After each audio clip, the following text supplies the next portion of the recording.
Hey everybody, welcome back to Founder to CEO. So today we're gonna go through another news article that basically, kind of what I speculated what was going on back during the C-19 years. And YouTube openly is admitting now that the Biden administration had their hands in a lot of quote unquote censorship of a certain group of people that were speaking certain things that the Biden administration just didn't like. And even at the time, a lot of you would call them conspiracy theories, but I guess you would actually say now they're being validated as being truth tellers.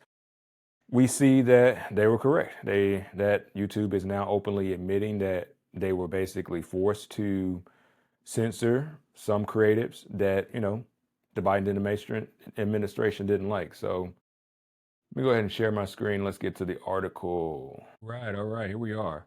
So we got an article today from the nationalreview.com. I'm not too familiar with the National Review, don't know who they really align with, but I'm just here to give the information and give my opinion on it. So, the title of the article says YouTube lifts ban on censored creators, admits Biden admin pressure was unacceptable. So, wow. So, they're coming out guns blazing and saying, look, yeah, we were basically being told to censor certain creators, but let's get into it. Google is making major changes to YouTube's free speech policies following pressure from House Republicans and shift among its top competitors. In a letter to House Judiciary Committee Chairman Jim Jordan, Republican of Ohio, an attorney for Alphabet, Google, and YouTube's parent company announced a series of changes to YouTube's approach to free speech, including the return of banned creators to the platform and the implementation of a community note system to replace third-party fact checkers. So I know we all remember these fact checkers that magically popped up during C-19, that basically anything that was counter to the narrative what the Biden administration was putting out was basically fact checked to death. And even if you had a logical opinion, it was fact checked to death. And we're starting to see that this was actually a real thing. YouTube is actually finally admitting it. But I mean, this is obviously pressure from the Republican side to basically say, look, admit what you did was wrong. But it's also another thing to highlight that can we say that the Republicans aren't about to do the same thing to the left? So it seems like we've got a lot of back and forth going on now. It seems like one side is about to try to get their payback. And I don't think that's right, but I mean, it's kind of justified in a way, but it's sad that it's happening at a time to where we as the country really need to be united on one front.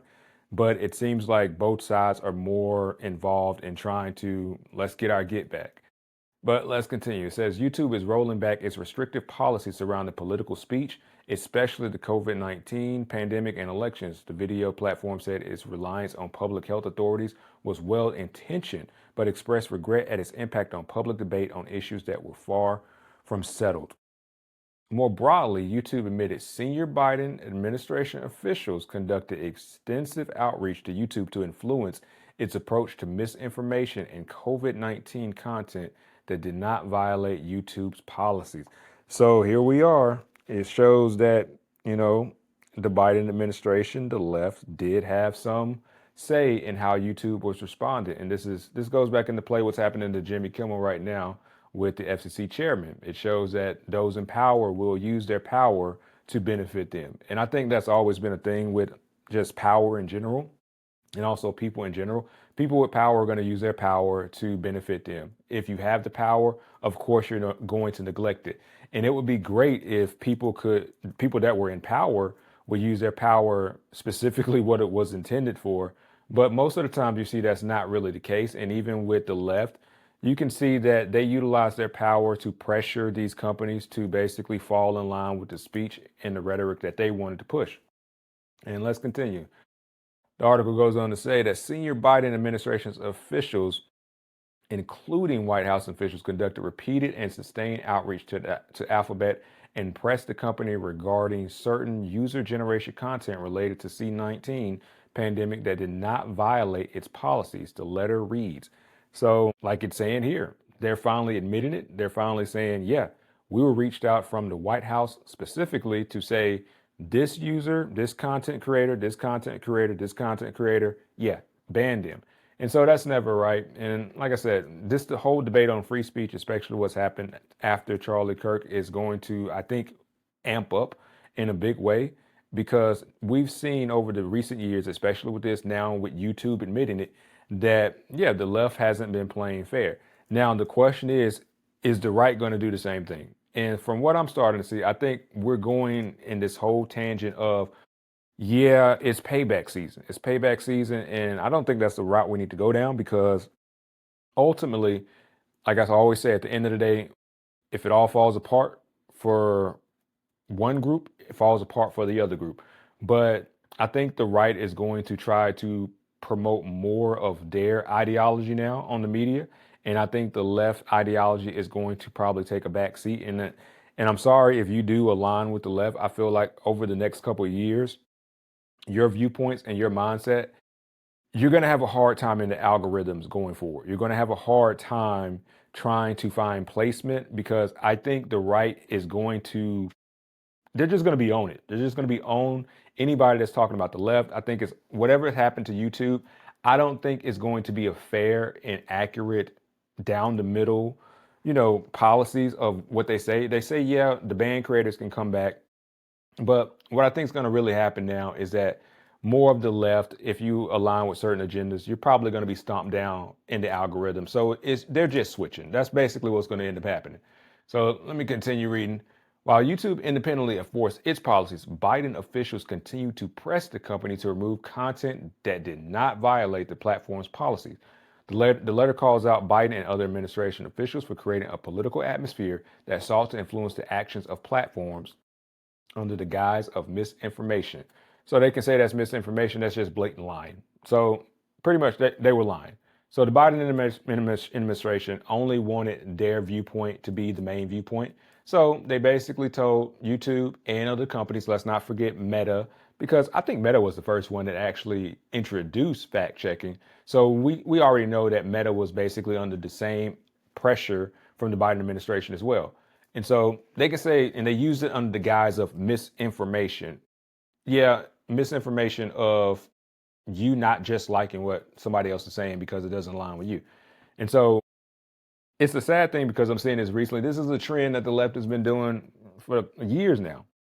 If you don't align with them, then you're demonified, you're canceled, or just like in this case, it's misinformation, or my favorite, you're a conspiracy theorist. And a lot of times, and I would say I'm close to being a conspiracy theorist, but it involves a lot of research and involves a lot of asking the questions why, which everyone should be asking the question why, because I think that's our divine birthright as people and as people on earth because we come here as children. And if you notice about children, that's the first thing they're always asking. What's this? What's this? What's this? Why does this work this way? Why does that work this way? And I feel like as we go on through life, the system starts to weed that out of us and we start believing in this dogma that's man-made. And we need to remember that everything we believe in, some man created it. Some guy thought of it and he spoke passionately about it. And then he got other people involved in it. Then our tribalism, our natural ability to link up as a group basically aligned us with these ideal and thought patterns. And realistically, we've seen throughout history that not every thought process and every action that we take as people is a good action. And sometimes we only learn that later down the road. And it seems like right now, it seems the Biden administration was forcefully trying to create these companies and pressure these companies to follow the line, follow the rhetoric of what they wanted people to say. And we're coming to a season now where now the right has more authority and control in the government. And so I don't think it's going to be a good outcome, but I think truth will be able to be spread more freely. Free speech will be able to be spread more freely. If you have an idea or an opinion counter to what the left is speaking on, I feel like you'll be able to get your message across and it'll actually reach people. But as far as equal free speech all the way around, I don't see that happening anytime soon because, like I said, I think the right is out to get, I don't want to say vengeance, but they're trying to get their lick back. They're about to get their lick back, and we're going to see it in the next couple of years. We're going to see it in any situations that are occurring in the government. I think we're already starting to see it now. And I'm pretty sure the left, they're starting to see it now. And so, yeah, the right, they're about to get their get back. And anybody on the left, I hope you're prepared for that. I just hope you're prepared to understand that your rhetoric and whatever you believe in, it may not be the main thing you see moving forward in the next couple of years, or the main thing you even hear about in the next couple of years. It said YouTube said it was unacceptable and wrong for the Biden administration or any government to dictate the speech allowed on tech platforms. YouTube's admission follows years of exhaustive investigative work from the Judiciary Committee on the platform censorship practice during the Biden administration. A report from the committee last year detailed how the Biden White House successfully pressured Facebook, YouTube, and Amazon into suppressing viewpoints on the origins of COVID C-19 and efficacy of C-19. Biden's officials pushed YouTube to restrict borderline content and crack down on anti-vaccine viewpoints. And even with the content, did not necessarily violate YouTube's platform standards. So there you go. There you have it. They're basically telling everything. YouTube is cracking now because of the pressure from the right. So they're finally saying, like, even all these other companies, Facebook, even Amazon, they're pressured into basically saying X, Y, and Z is good for you.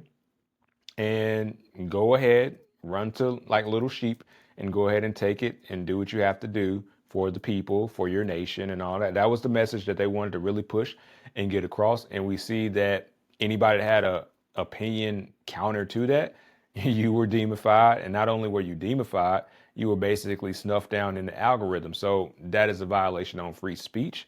But I mean, I would even go so far to say, is that the T word? I don't even know if I can say this on YouTube. Is that tree? Is that a tree over there? But I don't know. But because I mean, it falls in line kind of closely similar to that. If you're in a high level government officiating position and you're basically forcefully creating or forcefully making a company fall in line because you have the authority and the power to make them do so, by just simply taking away kickbacks or simply just taking away license, then I mean, that kind of falls in line with you're not adhering to what the amendments are about. So let me continue. This year, Jordan continued investigating Google and subpoenaed the company for more records documenting its communications with the Biden administration and internally on content moderation decisions. In addition to criticizing the Biden administration, YouTube came out swinging against the European Union's stringent regulations on tech companies and its wide-ranging content moderation regime. YouTube said the European Union's Digital Service Act and Digital Markets Act place a disproportionate regulatory burden on American companies and pose a risk to freedom of expression online. So, if you're not familiar with what's going on in Europe now, Europe is let me just be honest, this is a shit show right now. Basically, Europe has created a digital, I would say a digital prison for their citizens over there. Mainly if whatever you don't agree with, then they can basically censor you. So, and they're forcing tech companies to fall in line with that. And I know specifically they were going after Rumble because Rumble is like, hey, we're not listening to anybody. We believe in free speech all the way around. You can speak however you want to speak, talk however you want to talk. It doesn't matter as long as you aren't threatening people and violating our policies. But it seems like over in Europe, yeah, they're not having that. They're basically going the road of tyranny. No free speech. You listen to what we want you to listen to. You listen to the viewpoints we believe in, and we don't care if you have a counter viewpoint than what we have. So you don't exist. And that's a sad thing. And I'm glad that, YouTube and certain companies are standing up against that because America is about free speech. America is about, you can say what you want to say, as long as you aren't threatening people, as long as you aren't being violent, as long as you aren't being insane, then say what you want to say. Say how you feel, and that's your birthright. That's free speech. You deserve that because you were born here. You were fortunate enough to be born here in the country that respects your opinion. And to be honest with you, people don't even have to respect your opinion as long as you respect your opinion. And that's the great thing about America. And it's sad to see that most of the world doesn't live like that. And it's sad to see that the European Union is trying to go back more to a dictatorship, more to align with certain places to where you can't speak your mind. Let's continue. YouTube shift in how it manages content marks another victory in Jordan's ferocious crusade against online censorship. The Judiciary Committee and its subcommittee on weaponization have investigated social media censorship and the role government agencies and nonprofits play in perpetrating it. Jordan's pressures led to the dissolution of Stanford Research Lab yet last year after it played a leading role in flagging content to social platforms and interfacing with the government agencies. So look at this. It shows that even Stanford, even the major universities that receive, millions of dollars in kickbacks every year had a role in this. And it shows how overreaching government has become. And this is not even about left, this is not even about right. It just shows you that when people have power and they have their own agenda, they have their own feeling system and their own belief systems, and they have power to make other people do things, they're going to make people do things.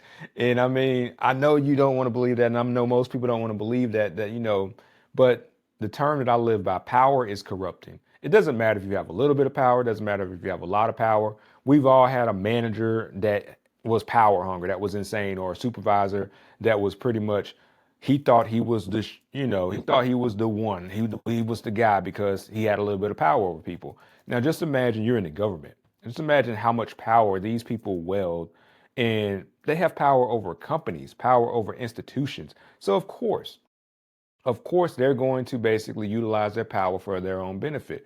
That's pretty much what people throughout history have done with power. There's not really any good accounts of anybody in history that's ever had power that has basically said, I'm going to do the right thing. It's very rare. It's very rare for people to use power in a facet that benefits other people other than themselves. And so, continuing with the article, YouTube's changes are similar to those Meta implemented earlier this year after years of conservative scrutiny. So, yeah, we all know the conservatives. If you're aware of what's going on, you should see that the conservatives were basically being pushed down in almost every single platform. And even me, I'm not conservative. I'm down the middle. I have some beliefs that lean towards the conservative side. I have some beliefs that lean towards the liberal side. But it shows that, even when I speak on conservative beliefs, yeah, I can tell. I can look at the algorithm and say, like, okay, yeah, they don't really like this because it doesn't align with what they want. And so it's good that we're seeing a turnaround, but how long of an effect? When are we going to see an effect that it's more of an even keel to where, okay, I can see liberal things when I get online and I can see conservative things, and conservative ideology won't be demonified. It won't be pushed down.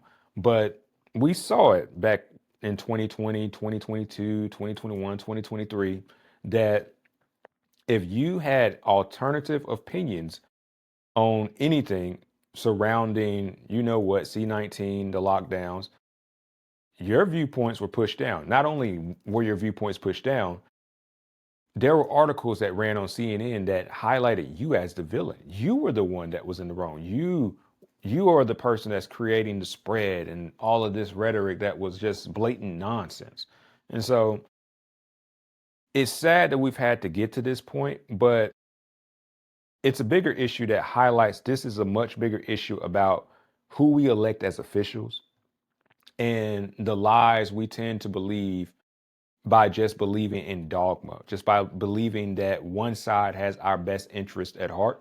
And I don't think any side has our best interest at heart, because if you look realistically at what's going on in this country, you can see that each side has made promises that, one, we want to get rid of the debt.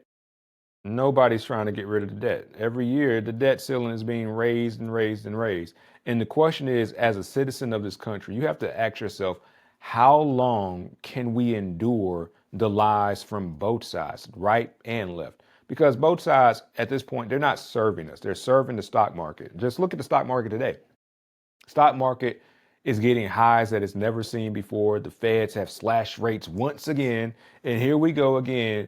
They're basically creating this illusion for us to basically say, oh, everything is fine. Look at the stock market. Most people aren't even invested in the stock market. If you are invested in the stock market, it's primarily a 401k. And you're not getting that until you're near death's door.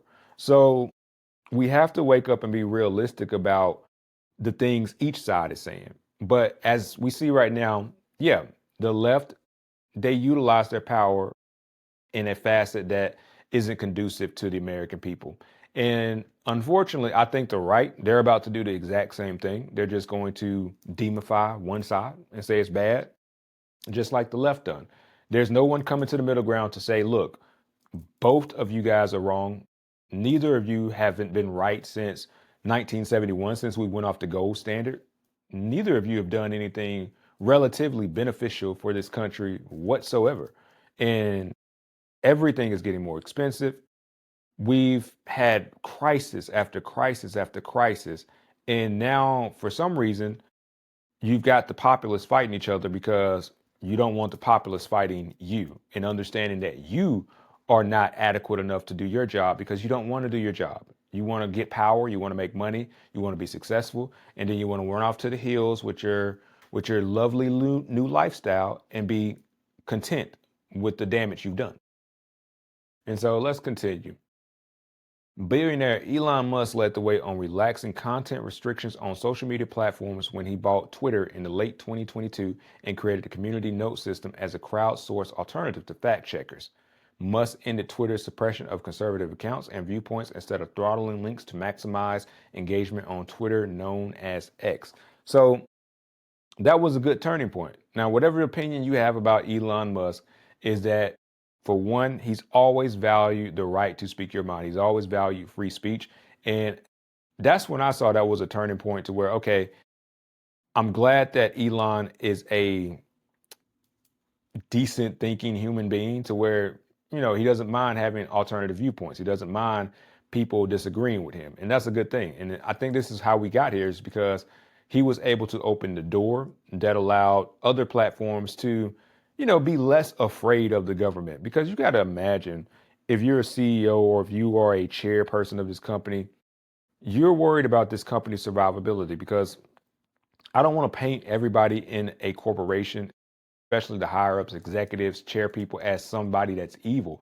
No, it's just the fact that a lot of these people understand that billions of dollars are being flown through or passing through their industry. And not only billions of dollars, but now you have employees to take care of.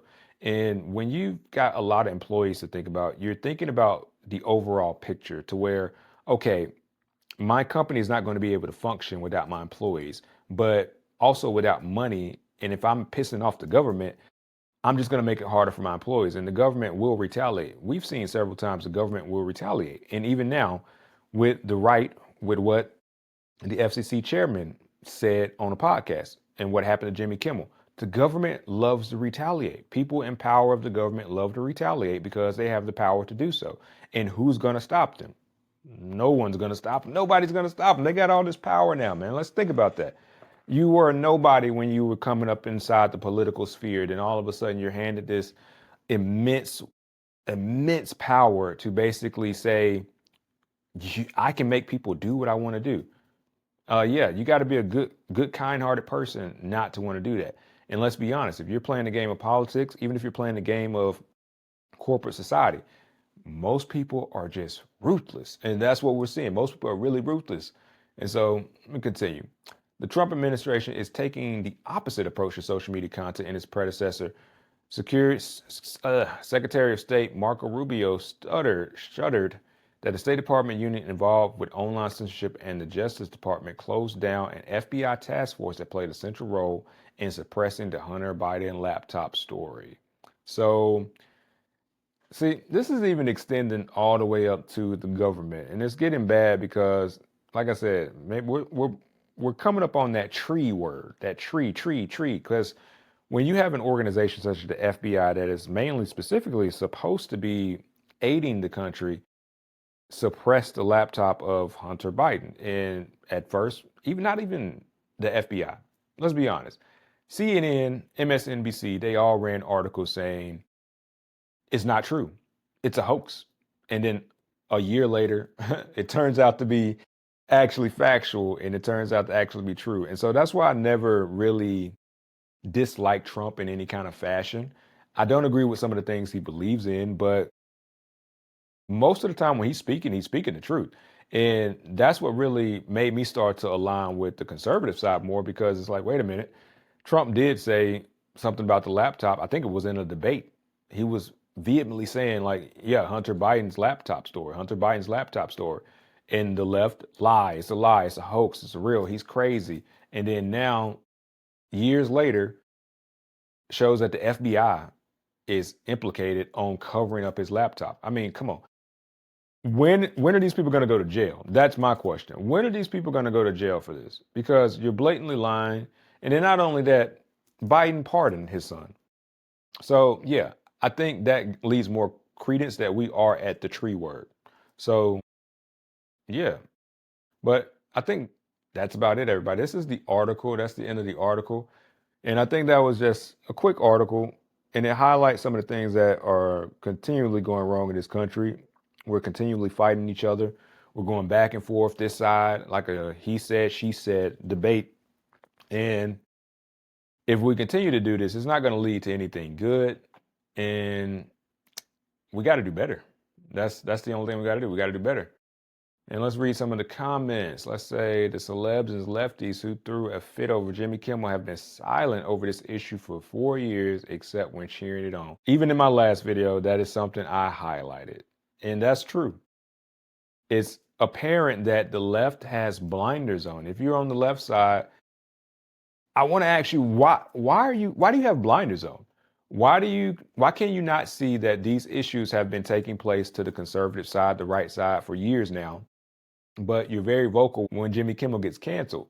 So why are you so entrapped in your dogma to believe that you are, and only you are specifically right? Why? And here we go with another. Now they tell us. Yeah, now they tell us after everything's died out, after, people have moved on with their lives, people have things to worry about. You have to worry about your bills and the increasing in inflation and the recession that's quickly turning into a depression. Now you got to worry about those things.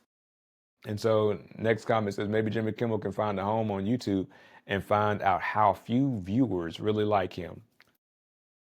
Maybe he can. Let's see. Kimmel averaged 220,000 adults 18 to 49 during the second quarter, 3 months, according to the data. In other words, if you were on YouTube, he couldn't feed himself. Oh my God, they're going in. They're cooking in the comments right now. They're cooking.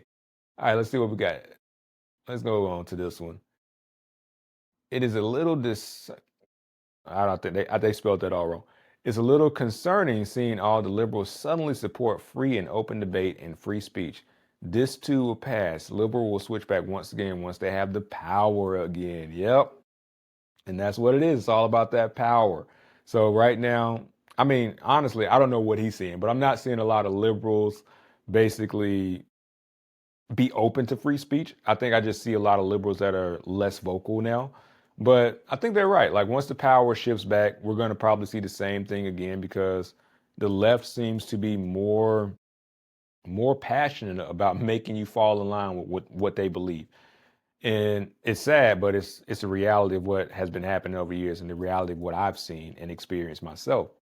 But what does this mean for America going forward? Well, I think it means for America going forward that the left in the coming years, they're just going to have a hard time getting their viewpoints across because I think now we're moving more into a more right wing society, at least for the time being. And the left, some of their viewpoints, it's not going to fly anymore. Some of the things they believe, it's just not going to go over well. And I don't think the media is going to push it. I think maybe certain platforms that are still predominantly owned by certain left wing people will, maybe like CNN, MSNBC, NBC. I think they'll still push the narrative, but I think they'll continually get less and less viewers because after Charlie, we're starting to see that the rhetoric the left is spewing to people is starting to create psychosis in people. It's starting to create mental illness that is not really addressed. But that's a video for a completely different time. And so, but yeah, let me know what you think in the comments. And if you like the video, like, subscribe, and please share because I'm trying to get the viewership up, trying to, this is my first time doing something like this, trying to give my opinion because I tried years ago during, the pandemic, but obviously we see why it didn't go anywhere because viewpoints were being stifled, and that's never a good thing. And hopefully now that the right, they're trying to balance, let's hope they're trying to balance free speech and hope they're not just trying to do the same thing the left is doing and the left did to them, and they're trying to get their get back. But I'm not optimistic. I'm not really optimistic, especially what happened to Jimmy Kimmel, especially with the FCC chairman saying what he said on a podcast. I think they're out for blood, and not blood, but I think they're out for just their opinion being the predominant opinion on the internet now. And so, like me, for someone that finds themselves in the middle, I don't really agree with everything on either side. I guess people like me, we're just going to have to wait and see. And hopefully, both sides don't go completely batshit crazy, because if they do, then it's not a good thing for anybody. It's not a good thing, especially for America and especially for the world. But anyway, guys, that's it. I hope you enjoyed the video. I'll see you guys next time. Peace.